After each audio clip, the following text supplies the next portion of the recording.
Hello, ഇന്നലെ Mumbai Indians Lucknow super ജയൻസിനെ 6 വിക്കറ്റിന് തകർത്തു. നോക്കൂ, ഇപ്പോൾ മുംബൈ ഇന്ത്യൻസ് 9ാം സ്ഥാനത്ത് തന്നെയാണ് തുടരുന്നത്. നോക്കൂ, ആദ്യം ബാറ്റ് ചെയ്തിട്ടുള്ള നമ്മുടെ മുംബൈ LSG 20 ഓവറിൽ 5 വിക്കറ്റ് നഷ്ടത്തിൽ 228 റൺസ് എടുത്തു. 21 ബോളിൽ 63 റൺസ് എടുത്ത നമ്മുടെ നിക്കോളസ് പുരൻ ഒരു 4ഉം 8 സിക്സസും. നോക്കൂ, മനോഹരമായി കളിച്ചു. പക്ഷെ നോക്കൂ, അത് ചേസ് ചെയ്തിട്ടുള്ള മുംബൈ ഇന്ത്യൻസ് 18.4 ഓവറിൽ 229 റൺസ് അടിച്ചു. 83 റൺസ് അടിച്ച റയാൻ റിക്കിൾട്ടൺ 32 ബോളിൽ, 44 ബോളിൽ 84 റൺസ് അടിച്ചിട്ടുള്ള നമ്മുടെ രോഹിത് ശർമ്മ, ഇമ്പാക്ട് പ്ലെയർ ഇറങ്ങിയ രോഹിത് ശർമ്മ മനോഹരമായി കളിച്ചു ജയിച്ചു. ഇതൊന്നും മനസ്സിലാക്കി മുംബൈ ഇന്ത്യൻസിന്റെ ഫാൻസ് ഒരു കാര്യം നിങ്ങൾ മനസ്സിലാക്കണം.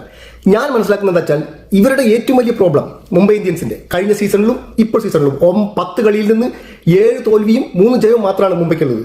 നോക്കൂ, 6 പോയിന്റ്.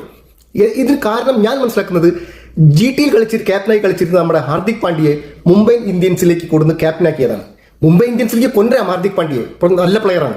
പക്ഷേ ഇന്ത്യയുടെ ക്യാപ്റ്റനായിരുന്ന രോഹിത് ശർമ്മ കളിക്കുന്ന ടീമിലേക്ക് ഹാർദിക് പാണ്ഡ്യയെ കൊടുത്തിട്ട് ക്യാപ്റ്റനാക്കിയതിൽ ആ ടീമിന്റെ കംപ്ലീറ്റ് ഘടനയെ മാറി എന്നുള്ളതാണ്. ആരും കളിക്കുന്നില്ല എന്നുള്ളതാണ്. ഇന്നലത്തെ മാച്ചിൽ ഹാർദിക് പാണ്ഡ്യ കളിച്ചില്ല.